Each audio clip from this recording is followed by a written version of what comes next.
galera, bom dia! Vamos começar mais um aulão de redação aqui. Eu sou o professor Denis. Não, peraí. A gente já está usando aqui de fundo Sociedade dos Poetas Mortos, sem pagar direitos autorais. Ainda vou começar imitando o professor Noslen. Não, de repente o cara até me processa, pô. Qual é, velho? Não. Corta. Teste de câmera número 5, 26/6/2020, vamos lá. Bom dia pessoal, eu sou o professor Denis e a partir de agora nós vamos ter um contato constante, certo? Ainda que à distância, ainda que por intermédio das tecnologias e tal, da internet, né? Mas vamos ter esse contato constante porque eu estou aqui para ajudá-los a compreender os processos de produção textual, ok? Especificamente a redação do Enem. Mas nada impede que a gente passeie por alguns outros tipos textuais, alguns outros gêneros narrativos, certo? Para ajudar a fortalecer nosso repertório e nossa compreensão de mundo e também nossos argumentos e tal, né? Enfim, vamos ao que interessa. O que acontece muitas vezes, né, um dos principais problemas do aluno que tem dificuldade com redação é justamente: professor, eu não sei como começar. Depois que eu começo, eu deslancho. Mas eu não sei começar. Eu não sei fazer a introdução. Tá, a gente está aqui para trabalhar isso. É claro que você sabe fazer a introdução. Mas, Denis, como é que você afirma que uma redação é algo tão simples, tão natural, quanto eu trocar ideia com um colega, com um brother, uma conversa de chegados? Eu vou te mostrar agora. Como é que você começa uma conversa com seus amigos? Ok, você vai identificar o tema proposto para aquele diálogo. Você vai, de acordo com esse tema, estabelecer a sua tese, certo? O que seria a sua tese? Simplesmente o seu posicionamento sobre aquele tema. Definido o tema, você já tem o suficiente para estabelecer a sua tese. Definido e compreendido o tema, você tem o suficiente para estabelecer a sua tese, ok? A partir daí, você simplesmente encontra uma forma de iniciar essa dissertação, essa explanação, para apresentar o tema e também a sua tese. Logo, você tem o quê? Uma frase de abertura, uma frase introdutória, a contextualização do tema, a apresentação da sua tese e elementos que corroborem com a sua tese, que, digamos assim, ampliem esse diálogo. Beleza? Então você tem a frase de abertura, a frase de início, a identificação da tese e o complemento. Esse complemento pode vir recheado de contextos históricos, de dados estatísticos, dados geográficos, desde que devidamente pesquisados, referenciados. Não adianta nada você apenas enfeitar, fazer firula, simplesmente porque Não, eu sei que no Enem eles gostam de muitos dados estatísticos. você inventa um dado qualquer, sem pé nem cabeça. Observação. Especificamente no Enem, todas as informações técnicas, estatísticas, das quais você necessita, vão estar presentes nos textos guia, ok? Nos textos orientadores. Então, você não precisa sair decorando fatos históricos, decorando dados estatísticos.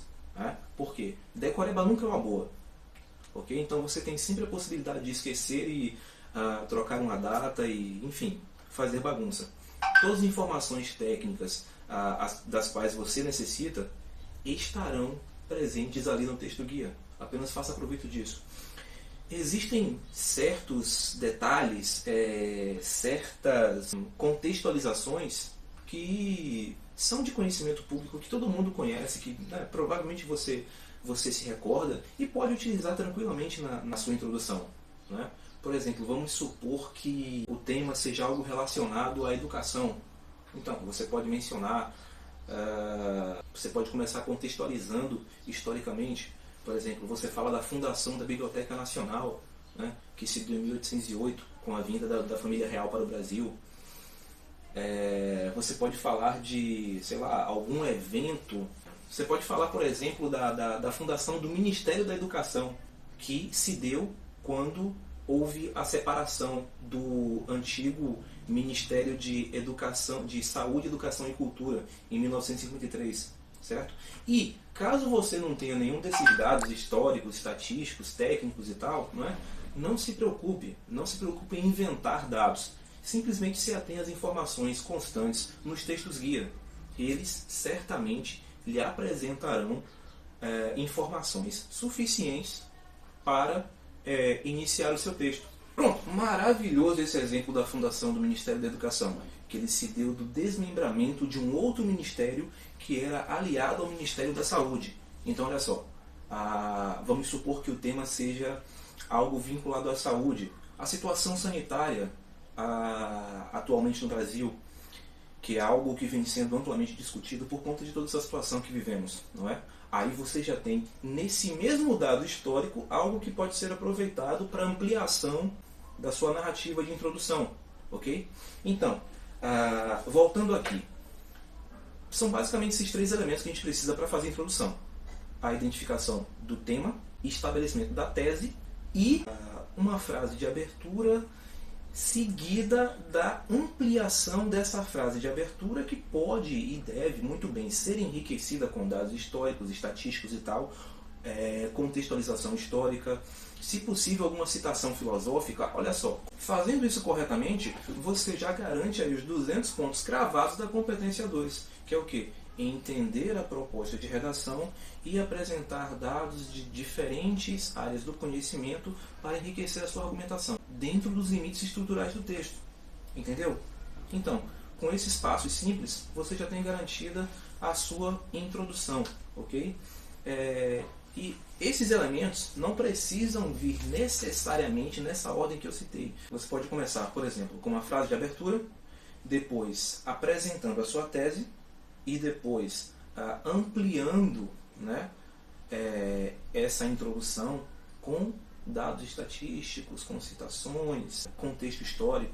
Você pode iniciar com uma frase de abertura que seja uma citação, que seja uma contextualização histórica, né, e em seguida fazer a ampliação dessa frase e apenas depois apresentar a tese. Ou você pode fazer a abertura já com a tese e depois ampliar, enriquecendo o seu texto com dados estatísticos, com fatos e tal, né? Então, vamos para a prática, certo? Vamos mostrar na prática como isso funciona? Beleza, vamos lá. Então, vamos utilizar aqui para a nossa experimentação, digamos assim, uma possibilidade já comentada aqui, que é um tema vinculado à saúde. Vamos supor que seja a atual situação sanitária do país. Muito bem, vamos lá. Consoante o poeta Cazuza, ao dizer "eu vejo o futuro repetir o passado", as complicações decorrentes da fragilidade do sistema de saúde brasileiro não são questões exclusivamente atuais ou transitórias. Desde a fundação do Ministério da Saúde em 1953, sob a Lei 1920, que o desvincula do então Ministério da Saúde, Educação e Cultura, essa problemática se faz presente.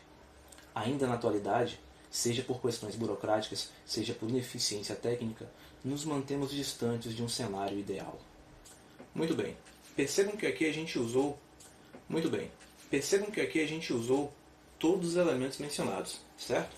Eu tenho aqui uma frase de abertura, que eu já inicio aqui com uma citação do poeta Cazuza, certo?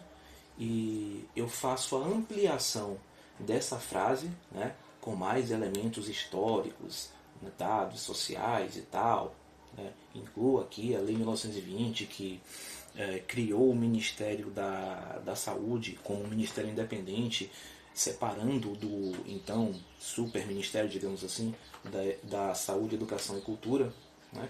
E eu estabeleço então a minha tese, que é de que a situação da saúde no Brasil continua insatisfatória, certo? Nós nos mantemos distantes de um cenário ideal.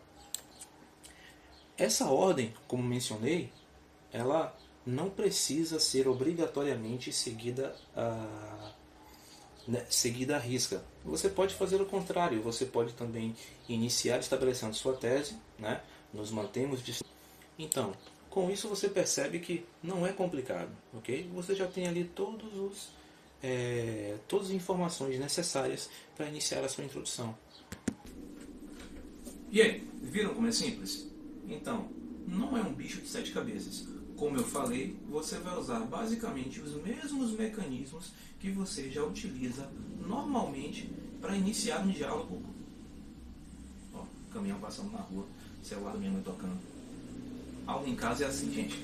Então, você vai usar basicamente os mesmos mecanismos que você utiliza normalmente para estabelecer um diálogo normal, como em qualquer círculo social, beleza? Bom, pessoal, é isso aí. Muito obrigado pela atenção de vocês, beleza? A gente vai se ver, entre aspas, né? A gente não vai se ver exatamente, mas tudo bem, isso aí mesmo.